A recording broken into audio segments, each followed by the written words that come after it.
Trump खुद को चालाक अगर समझ रहे हैं, अमेरिका को अगर खुद को ये समझ रहा है कि अभी भी वो सुपर पावर है, जो चाहे जैसा चाहे नियमों को तोड़ लेगा, शर्तों को मरोड़ लेगा, तो ईरान भी उससे कहीं ज्यादा सचेत है, सतर्क है। बिल्कुल बिल्कुल। ईरान के लिए, ईरान के आप देखें आपकी इस बात का जवाब पिछले 48 घंटे में आप नोट करिए। ईरान के आईआरजीसी से जुड़े जितने बड़े कमांडर्स हैं, ईरान के एयरफोर्स चीफ से लेके ईरान के आर्मी चीफ से लेके ईरान की जो national security, supreme security council है, उनके सचिव से लेके कम से कम 5 से 7 बड़े अधिकारियों के पिछले 48 घंटे में ये बयान आ गए हैं कि अमेरिका अगर कोई साजिश करेगा, अगर अमेरिका अगर धोखा देने की कोशिश करेगा तो करारा जवाब मिलेगा। जिसके बाद इंटरनेशनल सर्कल में यह सवाल पूछे जा रहे हैं, क्या ईरान को कोई ऐसी खुफिया जानकारी मिली है कि उसके खिलाफ कोई बड़ा एक्शन होने जा रहा है? देखिए, ये बिल्कुल कोइंसिडेंस नहीं है। आप देखिए, कल ईरान के एयरफोर्स चीफ ने यह बयान दिया, पहली बार उनका बयान काफी वक्त बाद एयरफोर्स चीफ का बयान सामने आया है कि कोई भी हरकत होगी तो उसका करारा जवाब दिया जाएगा। बिल्कुल। और ये भी कह रहे हैं कि हम अभी भी हमारी सेना तैनात है, शांति वार्ता के दौरान भी रहेगी। शांति वार्ता के दौरान और भी अलर्ट है, क्योंकि ये डोनाल्ड ट्रंप की हमेशा कहानी रही है कि वो बातचीत के बीच में हमला करते हैं, इसीलिए ईरान की सेना और तैयार है। लेकिन देखिए, जो बड़ा मुद्दा है वो ये कि आखिर ईरान के अधिकारियों की तरफ से ये बयान क्यों आ रहे हैं कि हमला हो सकता है, हम करारा जवाब देंगे, हम पलटवार करेंगे।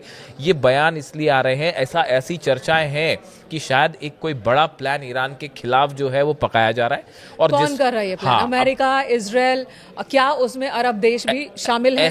ऐसा कोई भी प्लान जब भी बनता है तो वो बिना इजराइल और अमेरिका की आपसी सहमति के नहीं बनता। इसलिए ये कंफ्यूजन एकदम दिमाग से दूर कर देना चाहिए कि डोनाल्ड ट्रंप और नेतन्याहू में किसी तरह की लड़ाई है, या डोनाल्ड ट्रंप जो है वो नेतन्याहू की नहीं सुन रहे, या नेतन्याहू डोनाल्ड ट्रंप की बात नहीं मान रहे।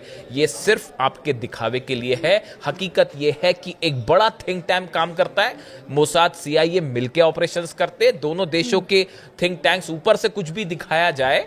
देखिए, बड़े सर्कल में यह माना जा रहा है कि 60 दिन से ज्यादा ये पीस चल ही नहीं पाएगी। तो इस बीच जो 60 दिनों के लिए हॉर्मुज को फ्री किया गया है और वहां से तेल टैंकर्स की सप्लाई भी शुरू हो चुकी है, जाना शुरू हो गया है, तो ये क्या है? ईरान कह रहा है कि अब हॉर्मुज युद्ध से पहले वाली स्थिति में कभी पहुंच ही नहीं सकता। वहां इंतजाम क्या करने, व्यवस्था क्या करना, ये हम देखेंगे। अमेरिका को लेकर इसमें कुछ करना ही नहीं है, अमेरिका की कोई दखलअंदाजी नहीं चलेगी। देखिए, 60 दिन का ही वक्त लेकिन अमेरिका दे रहा है। हाँ, देखिए, 2 बातें हैं। पहली बात तो अमेरिका में चुनाव होने जा रहे हैं, उसको लेकर सतर्कता बरत रहे डोनाल्ड ट्रंप की, कहीं ऐसा ना हो कि इकोनॉमिक हालात बिगड़ जाएं और चुनाव हार जाएं। दूसरी बात यह है, वर्ल्ड कप चल रहा है फुटबॉल का, उसको लेकर तमाम दबाव है कि वर्ल्ड कप हो जाए, अगर वॉर हो जाएगा तो कई टीम खेल नहीं पाएंगी। दूसरी चीज वो है। तीसरी हालात ये है कि अमेरिकन फोर्सेस जितनी बुरी तरह से पिटी हैं मिडिल ईस्ट में, सब बेसेस जल गए, हॉर्मुज में नुकसान हो गया, प्लेन्स गिर गए, तो ये झटके से उभरने के लिए, चीजों को फिर से एकजुट करने के लिए वक्त लगेगा। चौथी बात आप समझिए, अभी जो खबर आई है, ब्लैक सी में हमले किए हैं रूस ने और 3 जहाजों को ठोक दिया है। और आप देखिए, जो रूस का ऑयल है उसको पूरी कोशिश कर रहे हैं अमेरिका, यूरोप, यूक्रेन के जरिए कि रूस का ऑयल सप्लाई ना हो पाए।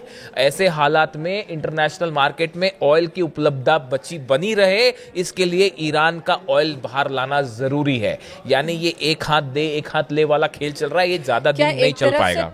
थप्पड़ मारना, दूसरी तरफ से सहलाना, ये वो चल रहा है। देखिए, हालात ये है फिलहाल कि ईरान इस बात को लेकर, अच्छा, सबसे खास बात ये है कि ईरान इस बात को अच्छी तरह से समझता है कि अमेरिका धोखा करेगा, इस नेतन्याहू धोखा करेंगे। ईरान इस बात को अच्छी तरह से समझ रहा है, कोई विश्वास नहीं है अमेरिका पर और इजराइल पर। और दूसरी तरफ भी हालात यही है, अमेरिका के मन में क्या है वो सब जान रहे हैं, और ये डील भी जो है ये एक टेम्परेरी दिखावा चल रहा है कुछ समय का, ये आप कह सकते हैं। तो ये इसका अंजाम क्या होने वाला है, इस बात को लेकर भी हर आदमी क्लियर है। देखिए, वो जैसी बात यूरेनियम पर आ जाएगी, आप देखिए बिल्कुल। मेरा अगला सवाल यही था कि ये तमाम बातचीत हुई, एक अहम मुद्दा जिसे लेकर ट्रंप ने भी युद्ध की शुरुआत की थी, परमाणु हथियार, कि ईरान को हम परमाणु हथियार नहीं बनने देंगे। एमओयू के एक पॉइंट में है कि चलो हम हथियार नहीं बनाएंगे लेकिन इनरिचमेंट रोकेंगे नहीं, ये ईरान का कहना है। अब ट्रंप कह रहे हैं कि हमारा इंस्पेक्टर होगा वहां पर, एक बार फिर तैनात होगा, और ईरान मना कर रहा है। देखिए कहानी ये है कि जो स्विट्जरलैंड में चर्चा हुई उसके बाद जेडी वेंस का बयान आया उपराष्ट्रपति का। उन्होंने कहा कि ईरान इस बात के लिए तैयार हो गया है कि आईएईए के इंस्पेक्टर्स ईरान जाएंगे और ईरान के जो न्यूक्लियर साइट्स है उसका इंस्पेक्शन होगा। ये बयान आया जेडी वेंस की तरफ से। उनको फौरन जवाब दिया ईरान के विदेश मंत्रालय के प्रवक्ता इस्माइल बघाई साहब ने। उन्होंने ये कहा इस तरह का कोई कमिटमेंट फिलहाल नहीं हुआ है कि स्विट्जरलैंड में इस तरह की कोई अभी बात नहीं हुई है कि आईएईए वहां जाएगा या नहीं जाएगा। ईरान ने कहा यह एक ऐसा फैसला है कि आईएईए के इंस्पेक्टर्स को इस्फहान, नतांज या फोर्दो में आने देना है या आने नहीं देना है, इसका फैसला ईरान की संसद से होगा। इसका फैसला ईरान की सुप्रीम नेशनल सिक्योरिटी काउंसिल में यह बात रखी जाएगी, उसके बाद ईरान फैसला लेगा। अभी इस बारे में कोई फैसला नहीं हुआ। यानी उन्होंने जेडी वेंस को साफ साफ उनके दावे को नकार दिया, झूठा बता दिया। अब देखिए हो क्या रहा है। एमओयू को लेकर जो भी बात अभी तक स्विट्जरलैंड में हुई है बड़ी सुपरफिशियल बात है कि एक अंडरस्टैंडिंग के तहत काम किया जाएगा। एक कमिटी बनाई जाएगी जो ये देखेगी कि डील सही दिशा में चल रही है या नहीं। एक आगे का रोड मैप तैयार किया जाएगा। ये देखा जाएगा कि लेबनान में किस तरह से जो है वो संघर्ष का अंत किया जा सकता है। बड़े ही ऊपरी लेवल पर फिलहाल ये चर्चाएं हैं। इसमें न्यूक्लियर मुद्दे पर, यूरेनियम पर तो कोई चर्चा ही नहीं हुई स्विट्जरलैंड में। ऐसे में जेडी वेंस का यह दावा करना कि ईरान ने अलाउ कर दिया है कि वहां पर आईएईए इंस्पेक्टर्स जाएंगे, ये पूरी तरह से गलत बात थी। और इसीलिए ईरान ने इसका जवाब दिया कि भैया अभी तो ये बात ही नहीं हुई है इस मुद्दे पर, आप क्यों कह रहे हैं कि जो है वो आईएईए पहुंच जाएगा।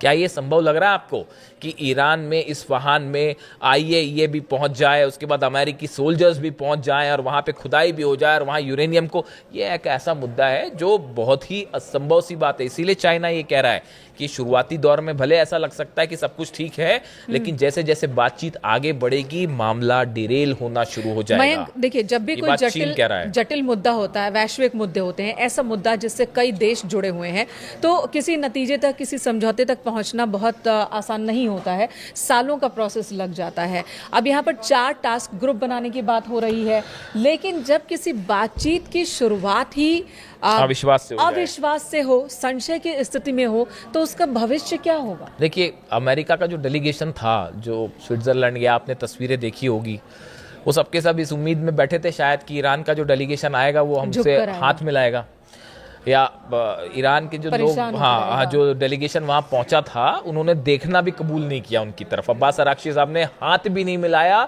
शहबाज शरीफ ये कोशिश करते रह गए कि किसी तरह से अब्बास अराक्ची जो है वो जेडी वेंस से हाथ मिला ले। अब्बास अराक्ची तुरंत मुड़े और वापस निकल दिए।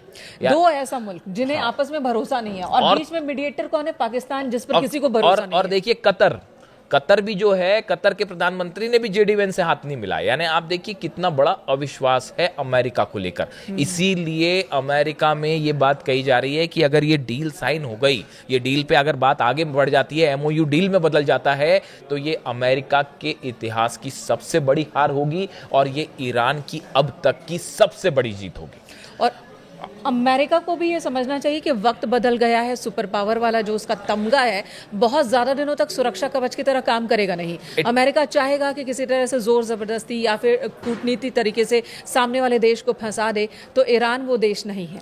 अमेरिका सुपर पावर था, अब नहीं है। तो आपको मैं कहना चाहूंगा कि अमेरिका, बड़े सारे एक्सपर्ट्स ये कह रहे हैं कि जो सुपर पावर का तमगा था ये ऑलरेडी ईरान ने छीन लिया है। अब वो कम से कम अमेरिका के पास तो नहीं है।